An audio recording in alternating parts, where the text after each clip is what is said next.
পঞ্চম শ্রেণীর প্রিয় শিক্ষার্থীরা, আশা করি সকলেই ভালো আছো। প্রাথমিক বিজ্ঞান ক্লাসে সবাইকে স্বাগত। আজ আমরা আলোচনা করব তৃতীয় অধ্যায়, জীবনের জন্য পানি। তো আসলে পানিতেই জীবনের সৃষ্টি। হ্যাঁ, আমাদের চারপাশ ঘিরে আছে পানি। আর এই পানির আরেকটা নাম আছে, যে নামটা এখানে লেখা আছে। তোমরা কেউ বলতে পারবে পানির সেই নামটা কি? বলা হয় পানির অপর নাম সেটা। যারা জানো তারা কমেন্টসে লিখে দাও, এবং এই ভিডিওর শেষে আমি জানিয়ে দেব পানির আরেকটি নাম কি। অনেকগুলো নাম আছে, কিন্তু একটা বিশেষ নাম আছে, সে নামটি। তো আমরা সরাসরি ক্লাসে চলে আসি। আমাদের চারপাশ ঘিরে আছে পানি। প্রাকৃতিক উৎস যেমন বৃষ্টিপাত, নদী, সমুদ্র ইত্যাদি থেকে আমরা পানি পাই। মানুষের তৈরি উৎস যেমন দিঘি, পুকুর, কূপ, নলকূপ ইত্যাদি থেকেও আমরা পানি পাই। পানি ছাড়া আমরা বেঁচে থাকতে পারি না। তাই পানির অপর নাম জীবন। আমি যেটি জানতে চেয়েছিলাম তোমাদের কাছে, সেটি হচ্ছে পানির অপর নাম কি? পানির অপর নাম জীবন। এটা কিন্তু তোমাদের এমসিকিউ বা এক কথায় উত্তরে আসতে পারে। এরপরে দেখো,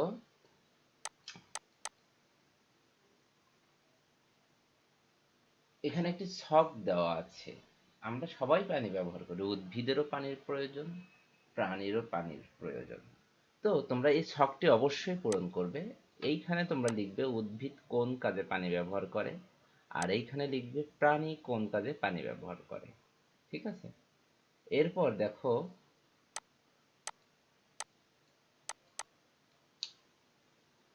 জীবনের জন্য পানি অত্যন্ত প্রয়োজনীয়। পানি ছাড়া জীব বাঁচতে পারে না। দেখো, তুমি পানি যদি না খাও, আমাদের শরীরের 70%, অর্থাৎ আমাদের শরীরের ওজন যদি 100 কেজি হয়, তার ভিতরে 70 কেজি থাকে পানি। তো জীবনের যে কোনো প্রাণীর 70% হচ্ছে পানি।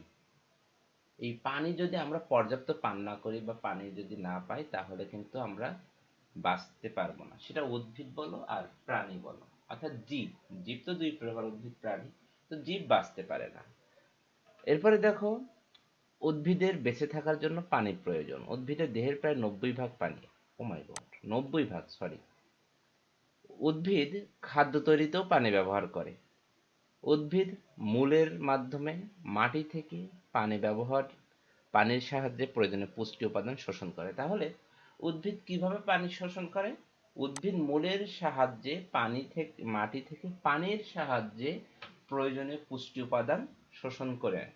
এছাড়া পুষ্টি উপাদান কাণ্ড ও অন্যান্য অংশে পরিবহন করতে পানির প্রয়োজন হয়।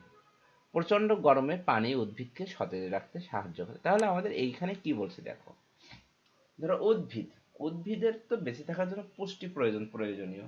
তো এই পুষ্টিটা সে কিভাবে গ্রহণ করে? তো এই উদ্ভিদের জন্য প্রয়োজনীয় পুষ্টি কিন্তু মাটির মধ্যে থাকে।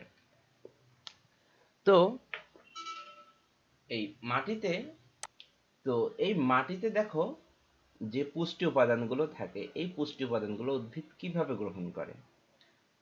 উদ্ভিদ শিকড়ের মাধ্যমে।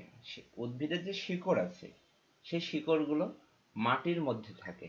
সেই মাটির মধ্যে যে পুষ্টি উপাদানগুলো আছে, এই পুষ্টি উপাদানগুলো পানিতে দ্রবীভূত হয়, এবং উদ্ভিদ কি করে? এই পানিটা শোষণ করে নেয়, নিয়ে কি করে? এই পানিটা তার পাতায়, বিভিন্ন কাণ্ডে, ফলে, ফুলে পৌঁছিয়ে দেয়। আর এই পানির মাধ্যমে উদ্ভিদ যে পানিটা শোষণ করে নিচ্ছে, এই পানির মাধ্যমেই কি হচ্ছে? সমস্ত জায়গায় তার এই মাটি থেকে পুষ্টিগুলো চলে যাচ্ছে। এখন আমরা দেখব প্রাণী কিভাবে পানি ব্যবহার করে। প্রাণী বেঁচে থাকার জন্য পানি প্রয়োজন।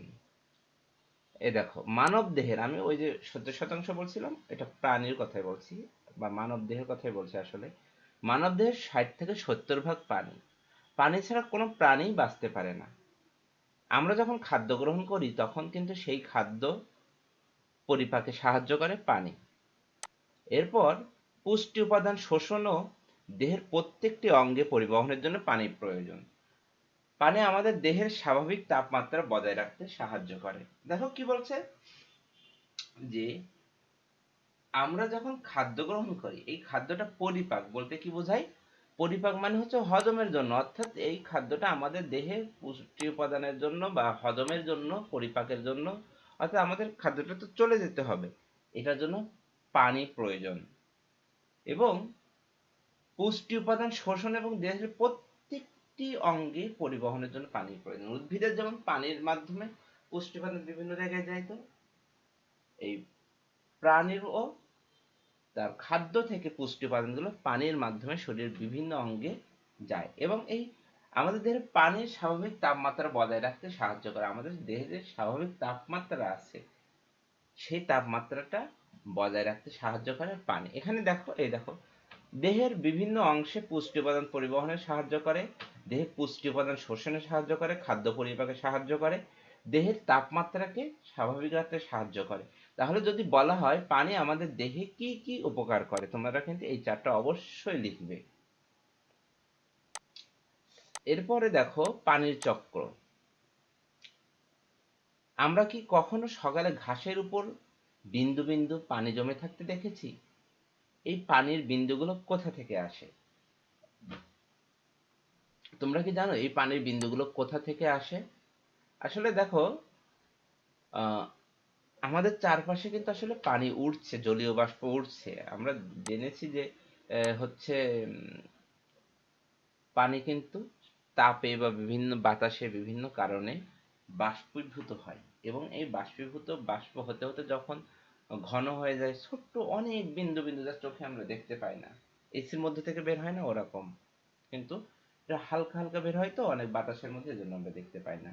তো এই পানিগুলো কি হয়, তোমার আস্তে আস্তে একটার সাথে আর একটা জড়া লাগতে থাকে, থাকতে থাকতে যখন ভারী হয়ে যায় তখন সেটা ঘাসের ওপর এসে জমা হয়। আর এই বিন্দুটা, এই ঘাসের ওপর যখন পানির এই বাষ্প বিন্দু পড়ে, কুয়াশার এই বিন্দু পড়ে, তখন আমরা এটাকে কি বলি বলো তো দেখি? তোমরা কমেন্ট সেকশন জানাও, আমি একটু পরেই বলে দেব। আমরা সেটাকে বলি শিশির। আচ্ছা দেখো, এখন দুইটি পরিষ্কার গ্লাস এবং পানি ও বরফ নেই, এরকম দুইটি পরিষ্কার গ্লাস নিতে হবে, এবং কি নিতে হবে, পানি নিতে হবে এবং বরফ নিতে হবে। একটা গ্লাস আমরা পানি রাখবো, দেখো দুইটি গ্লাসেই কক্ষ তাপমাত্রার মাত্রার পানি ঢালি, এবং একটিতে কয়েকখণ্ড বরফ দিই। কক্ষ তাপমাত্রা বলতে একটা রুমের যে পরিমাণ তাপমাত্রা আসে, সেই তাপমাত্রার আহ, পানি আমরা এখানে দুইটা গ্লাসে ঢালবো, এবং একটা গ্লাস আমরা কি করব, বরফ দিয়ে দেব। একটা গ্লাসে কি করব, এই যে বরফ দিয়েছে না, এই বরফ দিয়ে দেব। তারপর আমরা কি দেখব, এটা আমি আর বলবো না, তোমরা একটু বলার চেষ্টা করবে।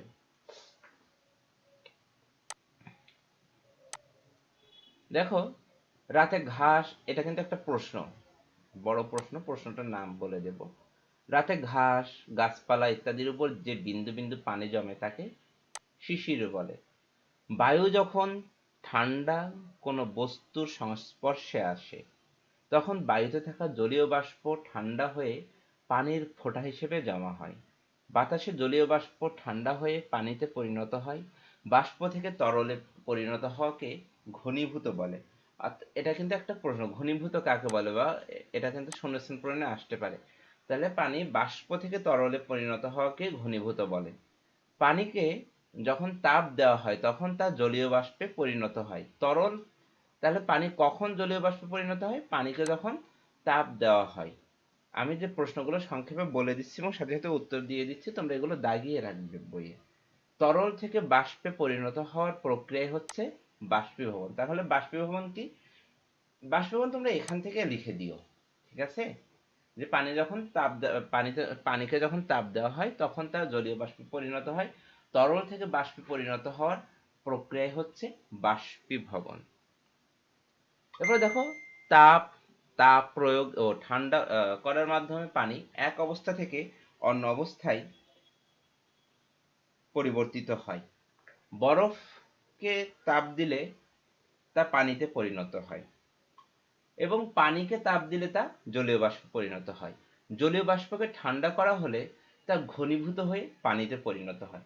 যখন পানিকে শীতল করা হয় তখন তা জমে কঠিন বরফে পরিণত হয়। পানির এই তিনটি রূপ আছে। একটা হচ্ছে, তাহলে আমরা কি দেখলাম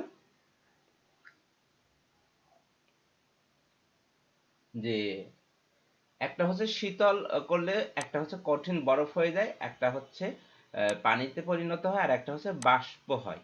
তাহলে এই তিনটা রূপ, কঠিন, তরল এবং বায়বীয় অর্থাৎ জলীয় বাষ্প। আমরা বলি না সস্তার তিন অবস্থার, কঠিন, তরল, বায়বীয়। আচ্ছা, তো দেখো এখানে দেখা যাচ্ছে যে এই এই হচ্ছে পানি। এই পানিটাকে যখন ঠান্ডা করা হচ্ছে, ঠান্ডার থেকে পানি গরমে পরিণত হচ্ছে, বরফে পরিণত হচ্ছে। আবার এই বরফকে যখন তাপ দেওয়া হচ্ছে তখন সেটা আবার পানিতে পরিণত হচ্ছে। আবার এই পানিকে যখন তাপ দেওয়া হচ্ছে তখন সেটা জলীয় বাষ্পে পরিণত হচ্ছে। আবার এই জলীয় বাষ্প যখন ঠান্ডা করা হচ্ছে তখন কি হচ্ছে, এটা আবার পানিতে পরিণত হচ্ছে। আর এটাই হচ্ছে পানি চক্র। তোমাদের একটু সংক্ষেপে একটা কথা বলি, এটা একটু মনোযোগ দিয়ে শোনো এবং প্রয়োজনে লিখে রাখো। তোমরা দেখো, প্রশ্নে আসতে পারে যে পানির চক্র বর্ণনা করো। তাহলে আমরা এভাবে লিখব, এই ছবিটাও আঁকবো, একে আমরা লিখব যে, আচ্ছা এখান থেকে তোমরা এই পর্যন্ত দিয়ে দিতে পারো। দেখো এভাবে লিখবে যে পানিকে যখন আমরা ঠান্ডা করি তখন তা বরফে পরিণত হয়, এবং বরফকে যখন তাপ প্রয়োগ করি তখন তা পানিতে পরিণত হয়, এবং পানিকে যখন আমরা তাপ প্রয়োগ করি তখন তা বরফে, সরি, বাষ্পে পরিণত হয়, এবং এই বাষ্পে যখন আমরা ঠান্ডা করি তখন সেটা পানিতে পরিণত হয়। আর এই পানির এক অবস্থা থেকে অন্য অবস্থায় পরিবর্তন হওয়াকে পানির চক্র বলা হয়। এখন দেখো, তাহলে পানি চক্র কি, দেখো বৃষ্টির পর পানি, মাটিতে পানি জমে থাকতে দেখা যায়, যখন কিছুক্ষণ পর সেই পানি অদৃশ্য হয়ে যায়। এই পানি কোথায় চলে যায়? দেখো বৃষ্টির যে পানি জমে এটা কি হয়, কিছুটা পানির নিচে মাটির নিচে চলে যায়, আবার কিছুটা বাষ্প হয়ে আকাশে উড়ে যায়। এখন দেখো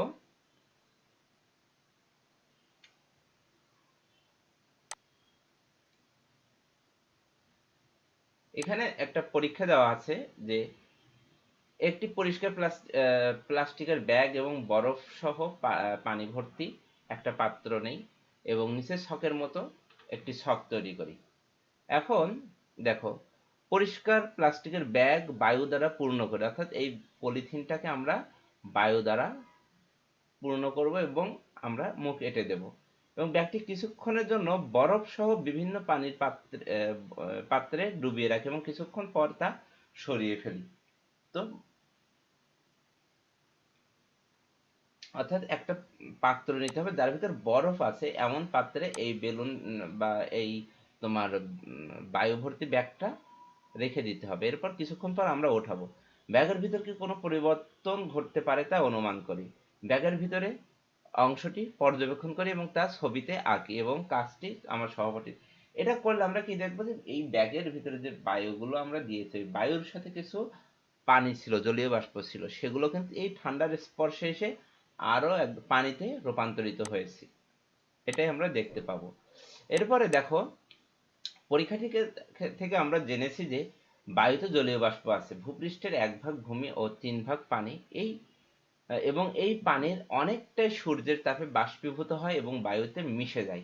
তার মানে হচ্ছে পানি তরল অবস্থা থেকে জলীয় বাষ্পে পরিণত হয়, যে প্রক্রিয়ায় পানি বিভিন্ন অবস্থায় পরিবর্তিত হয়ে ভূপৃষ্ঠ এবং বায়ুমণ্ডলের সর্বত্র ছড়িয়ে পড়ে এবং পুনরায় উৎসে ফিরে আসে, তাকে পানি চক্র বলে।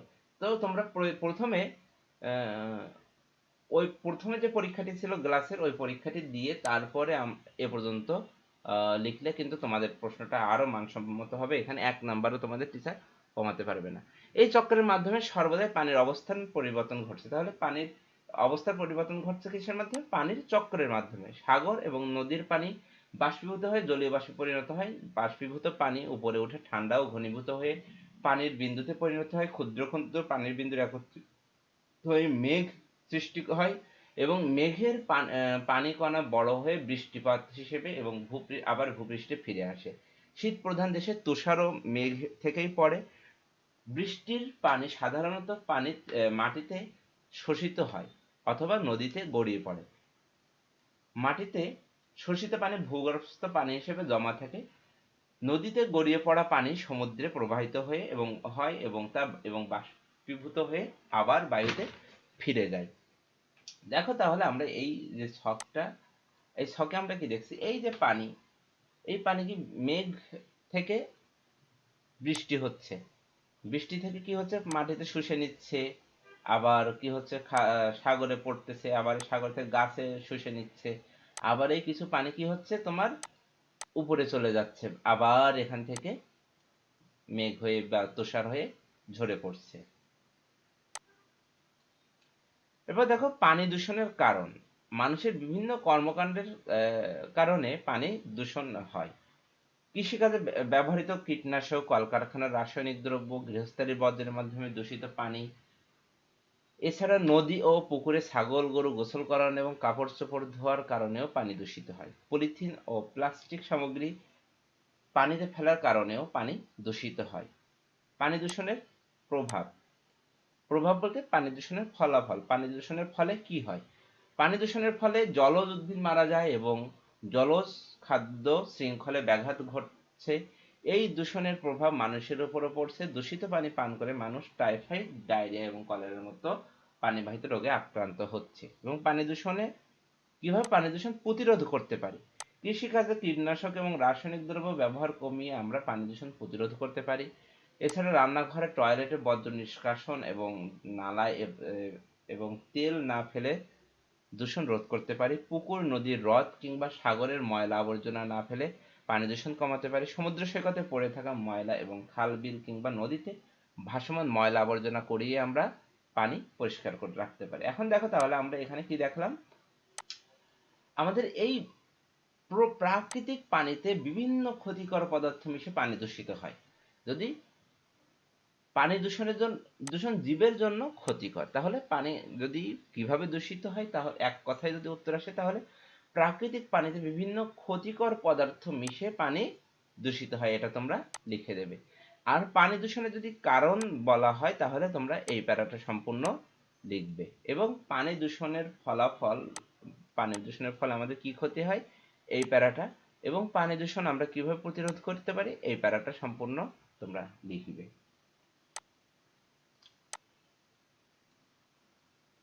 এখন দেখো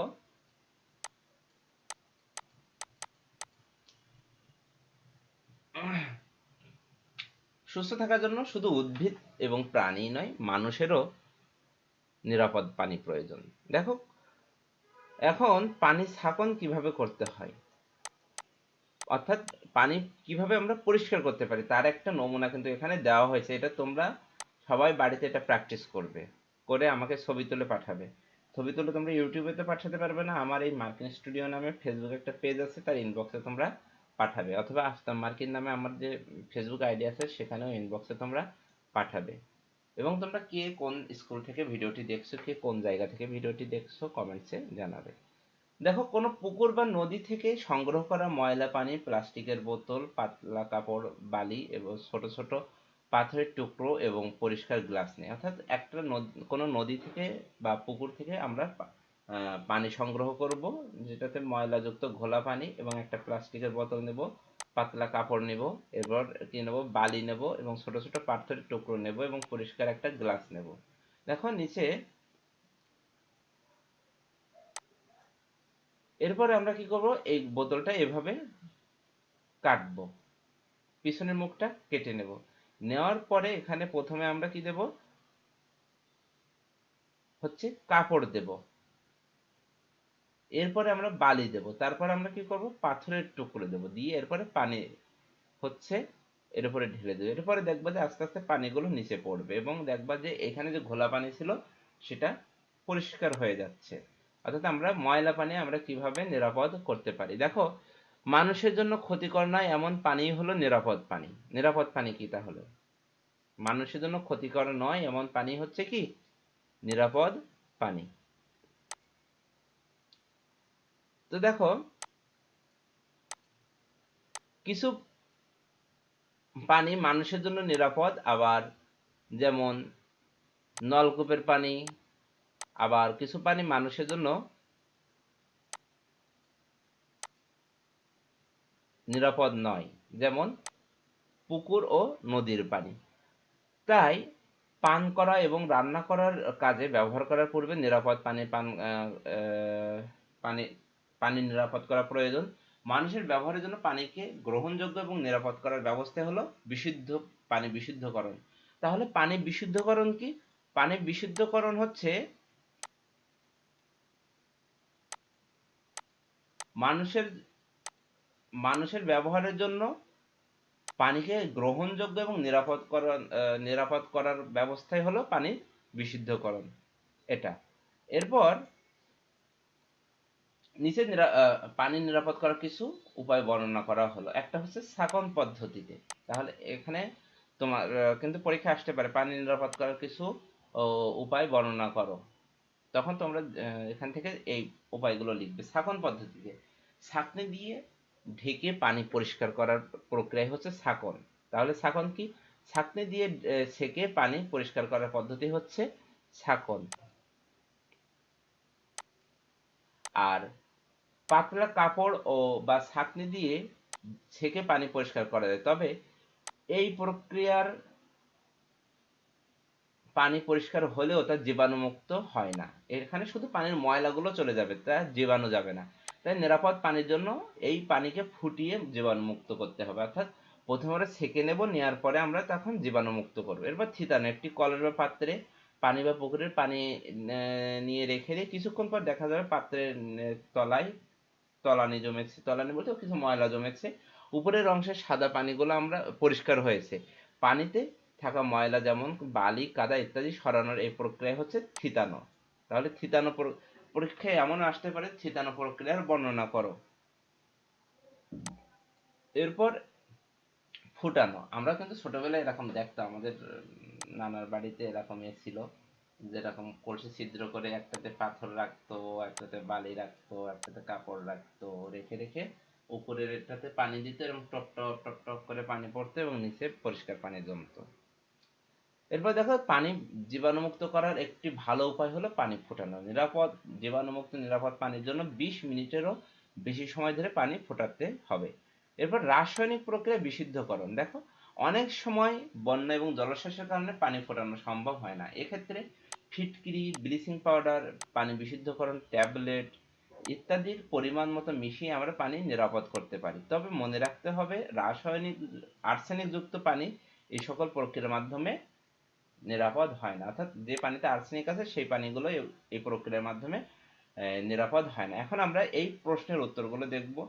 তো এই প্রশ্নের উত্তরগুলো কিন্তু এই ভিডিওর ডিসক্রিপশন বক্সে দেওয়া আছে। তোমরা এই উত্তরগুলো, এই সংক্ষিপ্ত প্রশ্ন সহ আরও অনেকগুলো প্রশ্নের উত্তর দেওয়া থাকবে এবং বড় প্রশ্নের উত্তরও দেওয়া থাকবে এবং বড় প্রশ্নের উত্তরের জন্য ব্যাখ্যামূলক একটা ভিডিও তৈরি আছে, সেটা আমার চ্যানেল থেকে তোমরা দেখে নেবে। আর সবাই যারা এই চ্যানেল নতুন জয়েন করেছো তাদের কাছে আহ্বান থাকবে চ্যানেলটি সাবস্ক্রাইব করে সাথে থাকার জন্য এবং কেমন লাগলো ভিডিওটি কার কাছে কমেন্টসে জানানোর জন্য। সবাইকে ধন্যবাদ। সবাই ভালো থাকবে, সুস্থ থাকবে এই কামনা করে এখানে শেষ করছি। আল্লাহ হাফেজ।